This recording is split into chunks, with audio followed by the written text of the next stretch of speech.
মই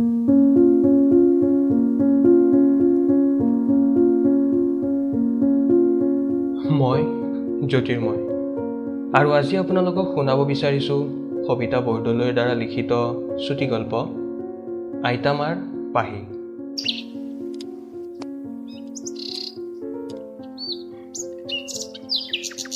আইতামা, কোৱা না, মা খুব ধুনীয়া আছিল ন? এই গোলাপ ফুলপাহৰ নিচিনা।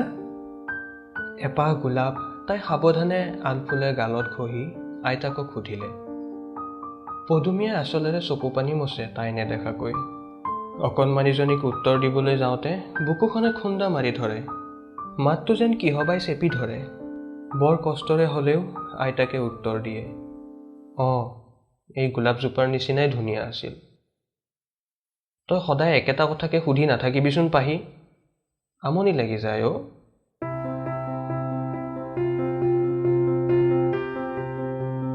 প্ৰায় 15 বছৰৰ মূৰত পাহি ঠাইখনলৈ আহিছে। চহৰখনৰ দাঁতিকাষৰীয়া অঞ্চল হ'লেও গাঁও নিচিনাই আছিল ঠাইডোখৰ। মানুহখিনি বেছিভাগেই খেতি বাতিৰ ওপৰতেই নিৰ্ভৰশীল আছিল। এতিয়া সম্পূৰ্ণ সলনি হ'ল। বাট পথ আহল বহল, ডাঙৰ বাৰীবোৰৰ ঠাইত বিল্ডিং, ফ্লেট, প্ৰত্যেকৰে ঘৰে ঘৰে গাড়ী মটৰ, দোকান পোহাৰ, কি যে এক হুলস্থুলীয়া পৰিৱেশ। তাইৰ ককাক বলোৰাম শইকীয়া গাঁওখনৰ এজন বয়োজ্যেষ্ঠ তথা গুণী জ্ঞানী বুলি সকলোৱে সমীহ কৰি চলিছিল। তেখেতৰেই অতিকৈ আদৰৰ জীয়ৰী পাহিৰ মাক সোণপাহি।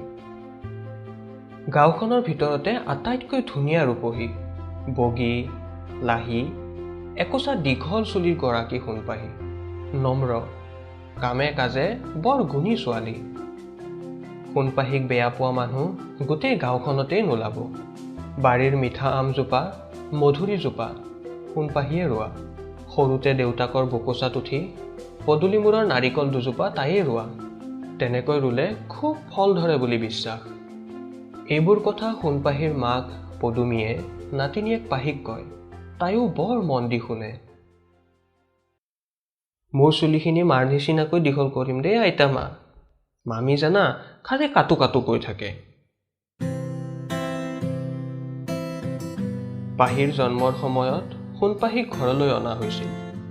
পদুমীৰ বুকুখন চিৰিংকৈ মাৰিছিল যেতিয়া পাহিৰ একমহীয়া পাতোতে দেৱে সোঁৱৰণিখন চাই কৈছিল কেঁচুৱাজনী আকৌ ইয়ালৈ ঘূৰি আহিব লাগিব। কিয় ক'লে দেৱে কথাষাৰ? 4 মাহৰ পিছত খবৰ আহিল, জোঁৱায়েক নিৰ্বাণে ৰাতি প্ৰসৱ বেদনাত চটপটাই থকা মানুহ এজনীক চিকিৎসা কৰি উভতি আহোঁতে স্কুটাৰে সৈতে ৰেলখনে কাটিলে। পদুমী জীয়েকৰ কথা ভাবি সহিব নোৱাৰি ঠাইতে মূৰ্ছা গ'ল। সেয়া কি, তাতকৈ ডাঙৰ দুখবৰ পদুমীৰ বাবে ৰৈ আছিল। গিৰিয়েক নিৰ্বাণৰ মৃত্যু বেদনা সহিব নোৱাৰি 1 মাহৰ পিছতে সোণপাহি সকলোকে কন্দুৱাই গুচি গ'ল। উফ, কেঁচুৱাজনীৰ কি হ'ব এতিয়া?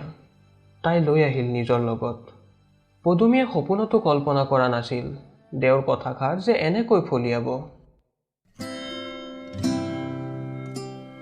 বৰ অমায়িক আৰু পৰোপকাৰী ল'ৰা আছিল নিৰ্বাণ। ঘৰুৱা সন্মতিত সোণপাহি আৰু নিৰ্বাণৰ বিয়া হৈছিল। পেছাত চিকিৎসক। ৰাতি অহা ইমাৰ্জেঞ্চি ফোনটো পাই ওলাই গৈছিল স্কুটাৰখন লৈ। বতৰ বেয়া বাবে সোণপাহিয়ে যাব মানা কৰিছিল। নাই, নিৰ্বাণে নুশুনিলে। স্কুটাৰখন লৈ ওলাই গৈছিল। আহিছিল কেইবা টুকুৰা হৈ টোপোলা এটাত। কেনেকৈ সহ্য কৰে তাই? নাই, নোৱাৰিলে। ইমান সাহসী হ'ব নোৱাৰিলে তাই। এমাহ পিছত তাইও গুচি গ'ল। পদুমীয়ে কেতিয়াবা গালি পাৰে মনতে তাইক, ইমান কণ জীউলৈ আহিছিলি নে? এই দেৱ শিশুজনীৰ মুখলৈ চাই সাহস গোটাব নোৱাৰিলি? এৰা, সোণপাহিক বৰ মৰম আলসত ডাঙৰ কৰিছিল। পদুমীয়ে চকু পানীটোকে কোনেও নেদেখাকৈ। দেখিলেয়ে যে বোৱাৰীকে কোৱা পদুমীয়ে নুশুনা বুলি ভবা কথাকেইটা হেলে বিন্ধে। হ'ল আৰু বুঢ়ীৰ নটাংকি। সময়বোৰ ৰৈ নাথাকে। পাহিজনী একোলা দুকোলাকৈ বাঢ়ে। আজি তাইৰ মেট্ৰিক পৰীক্ষাৰ ৰিজাল্ট দিব। পদুমীয়ে গোলাপজোপাৰ কাষতেই থকা বেৰখন গোবৰ মাটিৰে লেপি আছিল। তাই বোৱাৰী হৈ অহাৰ পৰা এই পাকঘৰতেই সকলোকে ৰান্ধি বাঢ়ি খুৱাইছিল। মানুহজনে বৰ তৃপ্তিৰে খাই পদুমীৰ শলাগ লৈছিল। এতিয়া পুতেকে ডাঙৰ ঘৰ বান্ধিলেও পাকঘৰটো তাই নমৰালৈ ভাঙিব দিয়া নাই। আচলতে জীয়েকে ৰোৱা গোলাপজোপাও অন্য এটা কাৰণ। পাহি দৌৰি আহি পদুমীক সাৱটি ধৰিলে। তাই কৃত্ৰিম ধমক এটা দিলে, লাগিল নে গোবৰ মাটিবোৰ কাপোৰত? আইতা মা, চোৱা না, মই প্ৰথম হৈছোঁ। 4টা বিষয়ত লেটাৰ পাই পাছ কৰিছোঁ। এদিন মই ডাক্তৰ হ'মেই, তুমি চাবা। পদুমী ৰৈ নাথাকিল তাই ডাক্তৰ হোৱালৈ। তাইও নিষ্ঠুৰ হৈ পাহিক এৰি থৈ গ'ল।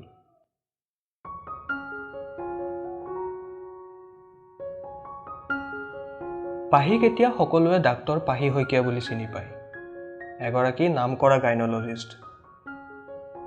আইতাক ঢুকাওঁতে তাই ডিব্ৰুগড় মেডিকেল কলেজৰ হোষ্টেলত। সেই তেতিয়াই ঘৰলৈ অহা। তাৰ পিছত বাহিৰে বাহিৰে সুবিধা পাই লণ্ডনলৈ গুচি গৈছিল। আজি 15 বছৰৰ মূৰত আইতাকৰ ঘৰলৈ আহিছে। মামীয়েকে এসময়ত কুলক্ষী বুলি ভবা ছোৱালীজনীক বৰ আদৰ সাদৰ দেখুৱাইছে। তাইৰ চকুৱে পদূলিমুখৰ নাৰিকল দুজোপা আৰু গোলাপজোপা বিচাৰি ফুৰিছে। কিন্তু পদূলিমূৰৰ নাৰিকলজোপাৰ ঠাইত ডাঙৰ গেট আৰু দুফালে 2টা সুন্দৰ লাইট পোষ্ট। গোলাপজোপা আৰু পাকঘৰৰ কোনো চিন চাবেই নাই। মামাকে বিল্ডাৰক দি তাতে এটা মস্ত ডাঙৰ ফ্লেট বনোৱালে। এতিয়া যে সকলো সলনি হ'ল। আজিৰ গল্পটো ইমানেই। আশা কৰিছোঁ গল্পটো সকলোৱে উপভোগ কৰিব পাৰিছে। আপোনাৰো গল্প পাঠ কৰাৰ বাবে ডেছক্ৰিপশ্যনত উল্লেখ কৰা ইমেইল আইডিটোত যোগাযোগ কৰক। ধন্যবাদ।